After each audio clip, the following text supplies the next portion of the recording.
माझं टॉपिक आहे entertaining math with computational thinking. 21st सेंचुरीमध्ये मॅथमॅटिक्स हे कॉम्प्युटेशनल थिंकिंग सोबत कनेक्ट झाले तर मॅथ खूप एंटरटेनिंग आणि इंटरेस्टिंग होऊ शकतो. चला सर आपण हा गेम खेळू. बघा सर, इथे 1 to 10 नंबर्स लिहून आहे. हे एकच बोर्ड वापरून आपण इवन, ऑड, प्राइम नंबर असे कॉन्सेप्ट क्लिअर करू शकतो. बघा सर, हे इवन नंबर आहे. इवन नंबर म्हणजे समसंख्या. बघा सर, इथे 2, 4, 6, 8 इथे आपल्याला 100 पर्यंत इवन नंबर दाखवलेले आहे. त्याच्यानंतर आपल्याला बघायचे आहे ऑड नंबर. बघा सर, इथे ऑड नंबर आहे. ऑड नंबर म्हणजे विषम संख्या. बघा सर, इथे 100 पर्यंत आपल्याला ऑड नंबर दिलेले आहे 1, 3, 5, 7. ठीक आहे सर. आपण त्याच्यानंतर बघू प्राइम नंबर.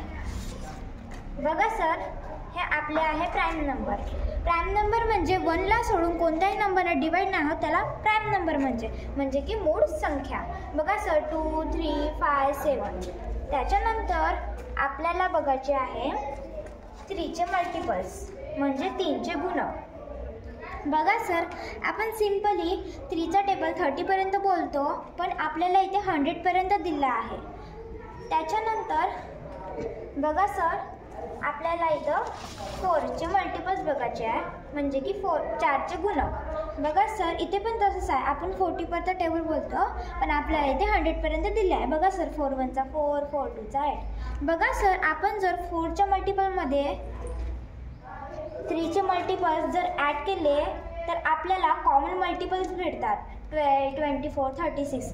आणि सर्वात छोटा कॉमन मल्टिपल म्हणजे 12 म्हणजे की एलसीएम म्हणजे लसावी. वाव. ठीक आहे सर. आता आपण याच्याकडे बघू. बघा सर, इथे 2 पॉईंटला जोडले तर एक सेगमेंट तयार होतं. बघा सर, मी तुम्हाला करून दाखवते. 1. Okay sir.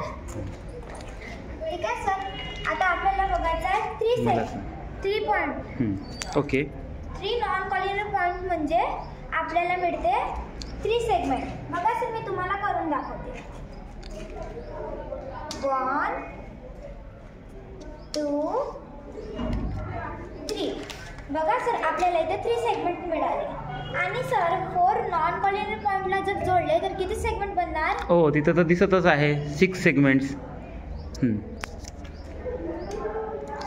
सर, इथे 5 नॉन कॉलिनियर पॉईंटला जोडले तर किती सेगमेंट तयार होतो?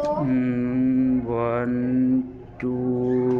थोडं डिफिकल्ट होत आहे. जसे पॉईंट वाढते तसे त्याचे सेगमेंट सांगण्यासाठी जास्त वेळ लागतो, परंतु वेळ दिल्यास एक पॅटर्न रिकग्नाइज होतो आणि एक फॉर्म्युला तयार होतो.